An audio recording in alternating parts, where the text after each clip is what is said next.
दोस्तों, अगस्त और सितंबर के मध्य तक लगाई जाने वाली सबसे बेस्ट सब्जियों में से आज एक ऐसी फसल के बारे में आपको जानकारी देने वाला हूं जिसकी खेती अब अगर आप किसान भाई करते हैं तो आने वाले दिनों में यह सब्जी फसल लाखों रुपए का प्रॉफिट आपको देके जा सकती है। 1 एकड़ में अगर आप इस फसल को लगाते हैं तो लगभग 2 से 3 लाख रुपए का नेट प्रॉफिट यह आपको देके जा सकती है, बिल्कुल कम खर्चे में।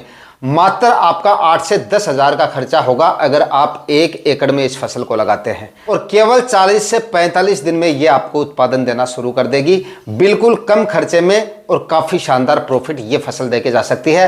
डेली 5 से 6 हजार रुपए की आपकी इनकम शुरू हो जाएगी एक बार इसको लगाने के बाद में। और दोस्तों, इस फसल के बारे में पूरी जानकारियां आज के इस वीडियो में आपको मिलेगी। लगाने का सही तरीका, बेस्ट वैरायटियां, ज्यादा से ज्यादा उत्पादन लेने का तरीका, कितने क्या मंडी भाव मिल सकते हैं, नेट प्रॉफिट और मिलने वाला नेट उत्पादन आपको 1 एकड़ में कितना मिल सकता है। पूरी जानकारियों के लिए आज का ये वीडियो लास्ट तक आपको वॉच करना है और वीडियो अगर आपके लिए इंफॉर्मेटिव रहे तो इस वीडियो को लाइक और शेयर जरूर कीजिएगा। जो किसान भाई चैनल पे नए हैं और चैनल अभी तक सब्सक्राइब नहीं किया है तो चैनल भी सब्सक्राइब कर लीजिए ताकि खेतीबाड़ी से रिलेटेड वीडियोज सही समय पर सही जानकारियों के साथ आपको मिलते रहें। नमस्कार दोस्तों, मेरा नाम है सुरेश और आप देख रहे हैं खेत किसान झुंझुनू। तो दोस्तों, अगर मैं आपसे यह कहूं कि यह सब्जी फसल कम से कम आपको इस समय लगाने पर 40 रुपए से लेकर और 60 रुपए तक के मंडी भाव देके जा सकती है आने वाले दिनों में, लगभग 45-50 दिन बाद में। और उत्पादन की बात करें तो उत्पादन आपको कम से कम 40 से लेकर और 50 क्विंटल तक ये आपको उत्पादन देके जा सकती है। मंडी भाव इससे ज्यादा भी मिल सकते हैं, कुछ एक मंडियों में 70 रुपए तक के मंडी भाव भी मिल सकते हैं और ठीक तरीके से अगर आप काम करते हैं तो उत्पादन 60-65 क्विंटल पर एकड़ के हिसाब से भी जा सकता है। नेट प्रॉफिट की बात करें तो लगभग 2 से 2.5 लाख रुपए नेट प्रॉफिट ये फसल आपको देके जा सकती है इस समय लगाए जाने पर। सही समय पर अगर आप इसको लगा देते हैं तो अगर आप भी बिल्कुल कम खर्चे में और ज्यादा प्रॉफिट वाली सब्जी फसल इस समय पे लगाना चाहते हैं और आसानी से वो ग्रो हो जाए और आसानी से आपको अच्छा उत्पादन दे जाए तो इस समय पे आप भिंडी की खेती का चुनाव कर सकते हैं। अगस्त के आखिरी सप्ताह से लेकर और जितना जल्दी हो सके उतनी जल्दी आप इसकी बुआई कर दीजिए। मैं तो कहूंगा कि सितंबर के पहले सप्ताह तक आप बुआई कर दीजिए इसकी, मतलब 5-6 तारीख तक भी अगर आप इसकी बुआई कर देंगे तो लगभग आप ये मानिए कि 40-45 दिन में ये आपको उत्पादन देना शुरू कर देगी। ये मानिए कि 15 अक्टूबर तक ये आपको उत्पादन देना शुरू कर देगी। 15 अक्टूबर, उसके बाद में नवंबर माह तक ये आपको उत्पादन देती है, 15 दिसंबर तक ये उत्पादन देती रहेगी। जबरदस्त मंडी भाव मिलेंगे इस समय पे। यही 2-3 महीने की ये फसल होती है। अच्छा उत्पादन इस समय पे लगाने पे आपको मिल सकते हैं। और भिंडी के जो मंडी भाव है, अब आप में से कुछ किसान भाई कमेंट कर देंगे कि भाई हमारे एरिया में तो इसके इतने ज्यादा मंडी भाव नहीं रहते हैं। हो सकता है जहां पर कुछ एक क्षेत्र ऐसे हैं जहां पर काफी ज्यादा भिंडी की बुआई होती है। कुछ मंडियां 10 में से एक आध मंडी ऐसी निकल जाती है जहां पे मंडी के भाव जो है इतने ज्यादा नहीं होते हैं, तो वहां पर आप कोई दूसरी फसल का चुनाव कर लीजिए। लेकिन ज्यादातर मंडियों में और ज्यादातर समय में इसके जो मंडी भाव है वो अच्छे ही रहते हैं क्योंकि इसकी खेती काफी कम किसान भाई करते हैं। तो अगर इस समय पे आप इसकी खेती करेंगे, ज्यादातर किसान भाइयों ने जून जुलाई में इसकी बुआई कर दी, तो अब जो है इसकी बुआई काफी कम होगी। तो पछेती भिंडी अगर आप इस समय पे लगाएंगे तो जबरदस्त उत्पादन के साथ जबरदस्त मंडी भाव की वजह से काफी शानदार प्रॉफिट ये फसल देके जाएगी अगर सही वैरायटियों का सिलेक्शन करके सही तरीके से आप इसकी बुआई कर देंगे। और नए किसान भाइयों के लिए बता दूं कि इससे मतलब भिंडी की खेती से अच्छा उत्पादन लेने के लिए आपको कोई ज्यादा माथापच्ची नहीं करनी पड़ेगी, मतलब कोई ज्यादा गणित नहीं बैठानी पड़ेगी। आसानी से अच्छा उत्पादन इससे लिया जा सकता है, सिंपल और आसान तरीके से। कोई ज्यादा मेथड वगैरह आपको लगाने की जरूरत नहीं है, कोई ज्यादा खर्चा करने की भी जरूरत नहीं है। जो किसान भाई ज्यादा खर्चा नहीं कर पा रहे हैं वो भी इसकी खेती कर सकते हैं और जिनको सब्जियों का अनुभव नहीं है, जो परंपरागत खेती करते हैं वो भी इसकी खेती कर सकते हैं क्योंकि किसी भी तरह की रोग बीमारियां इसमें आपको देखने को नहीं मिलती हैं। ज्यादा खाद उर्वरक बाद में आपको डालने की जरूरत नहीं पड़ेगी, सिर्फ बेसल डोज बता रहा हूं वो आप डाल दीजिए, आसानी से अच्छा उत्पादन आपको मिल जाएगा। सिर्फ सुंडी का प्रकोप होगा, उसके लिए आप अच्छे इंसेक्टिसाइड यूज कर सकते हैं। जैसे सिजेंटा का एक नया इंसेक्टिसाइड आया है सिमोडिस के नाम से, उसका आप इस्तेमाल कर लीजिए। रस चूसने वाले कीट और जो आपके फ्रूट बोरर, सुंडी वगैरह जितने भी मतलब भिंडी में रोग लगते हैं वो सारे इसी से कंट्रोल हो जाएंगे, तो इसका आप इस्तेमाल कर सकते हैं। बाकी अच्छे वैरायटियों का सिलेक्शन करना काफी ज्यादा जरूरी है। तो अच्छी वैरायटियों की बात करें तो एडवांटा की राधिका वैरायटी आती है, उसका आप सिलेक्शन कर लीजिए, सबसे बेस्ट और सबसे अच्छी वैरायटी है। नुमेंस कंपनी की एक सिंघम वैरायटी आती है, उसका भी आप सिलेक्शन कर सकते हैं। यह भी काफ़ी अच्छी और काफ़ी शानदार वैरायटी है। एडवांटा की ही एक नाव्या वैरायटी आती है भिंडी की, यह भी काफ़ी अच्छी वैरायटी है। दूसरा एक माहिको की 10 नंबर वैरायटी आती है, यह भी भिंडी की काफ़ी शानदार वैरायटी है। इस तरीके से मतलब बहुत सारी वैरायटियाँ, सिजंटा की OH 102 के नाम से आती है, यह भी काफ़ी शानदार वैरायटियाँ हैं। मतलब बहुत सारी वैरायटियाँ हैं जिनकी खेती आप इस समय पे कर सकते हो और अच्छा उत्पादन उनसे ले सकते हो। जो भी वैरायटियाँ मैंने यहाँ पे बताई है सारी अच्छी वैरायटियाँ हैं, लेकिन एडवांटा की राधिका अगर आपको मिल जाती है तो आप उसी का सिलेक्शन करें। बाकी बताई गई वैरायटियों का भी सिलेक्शन कर सकते हैं अगर राधिका आपको नहीं मिलती है तो। बुआई से पहले जमीन को एकदम अच्छे से तैयार कर लेना है और ज्यादा गिल्ली मिट्टी के दौरान जमीन की तैयारियां आपको नहीं करनी है।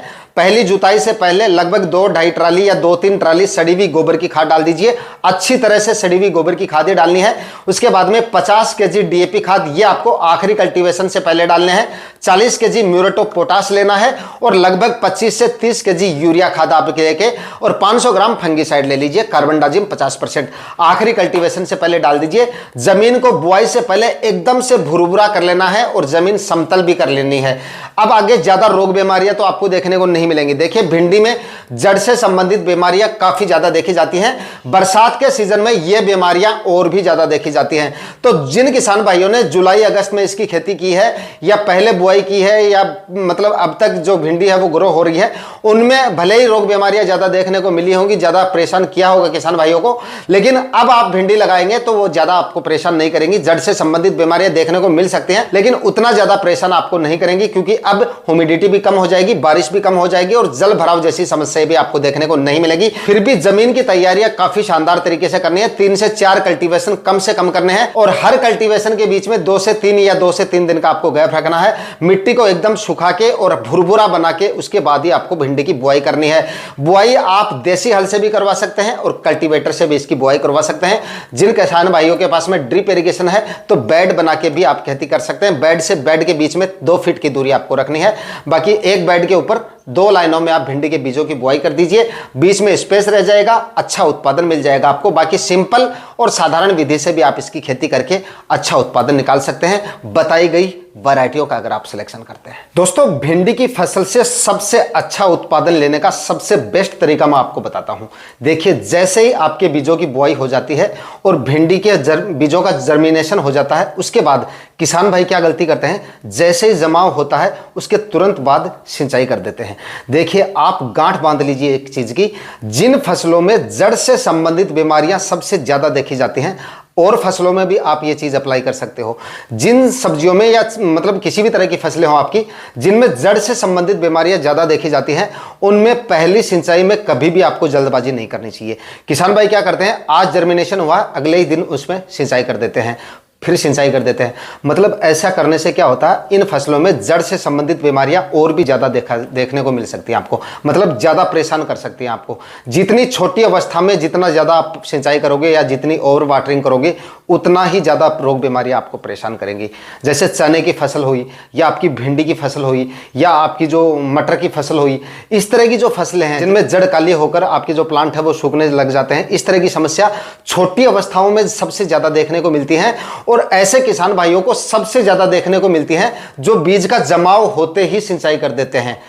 तो इस तरह की गलतियां आपको बिल्कुल नहीं करनी है। सिंचाई आपको तब करनी है जब प्लांट अच्छे से ग्रो होना शुरू कर दे, मतलब कि 8-10 दिन का आपका प्लांट हो जाए तब आपको सिंचाई करनी है। और वो सिंचाई भी एकदम हल्की सी करनी है, एकदम हल्की सी, सिर्फ जड़ों तक पानी पहुंचे, बस पानी ठहरना नहीं चाहिए। ज्यादा सिंचाई मतलब कि एक तो अच्छी सिंचाई होती है, एक सिंचाई में थोड़ी कमी रखी जाती है। तो पहली सिंचाई आपको 7-8 दिन में करनी है और पहली सिंचाई में थोड़ी सी कमी रखनी है आपको। उसके बाद आप 3-4 दिन का गैप देके थोड़ी अच्छी सी सिंचाई कर सकते हैं। लेकिन फिर भी किसी भी सिंचाई में जल भराव आपका बिल्कुल नहीं होना चाहिए अगर भिंडी से अच्छा उत्पादन आपको लेना है।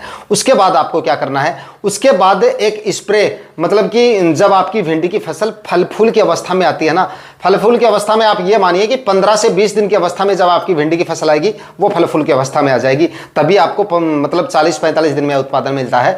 तो ये मानिए कि जब आपकी फसल 20 या 15-20 दिन की अवस्था में होती है, उस समय एक NPK 1261-0 का आप एक फर्टिगेशन कर दीजिए। उसमें 100 ग्राम प्रति 15 लीटर स्प्रे टैंक के हिसाब से ले लीजिए और पूरी फसल में आप स्प्रे कर दीजिए।